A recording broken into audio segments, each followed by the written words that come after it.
Shear line ang nakakaapekto sa eastern section ng Southern Luzon at Visayas, habang northeast monsoon naman nakakaapekto sa nalalabing bahagi ng Luzon ayon sa Pag-asa. Wala namang bagyo o low pressure area na minomonitor sa loob at labas ng ating PAR na maaaring makaapekto sa lagay ng panahon. Ngayong araw, dahil po sa shear line at easterlies, asahan na maulap na kalangitan na may kalat-kalat na pag-ulan at thunderstorms sa Visayas, Bicol Region, Marinduque, Romblon at Oriental Mindoro. Ang Cagayan Valley, Cordillera Administrative Region, Aurora at Quezon, asahan din po ang maulap na kalangitan na may mahihinang pag-ulan dahil po sa amihan. Ang Metro Manila at nalalabing bahagi ng Luzon, bahagyang maulap hanggang sa maulap na kalangitan with isolated light rains dahil sa northeast monsoon.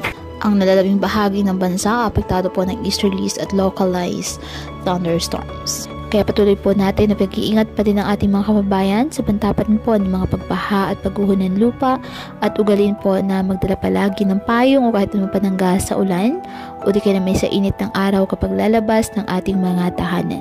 At yan po muna ang update sa lagay ng panahon ngayong araw. Muli patuloy po tayo na mag-ingat at palaging tandaan, God loves you. Stay safe and God bless.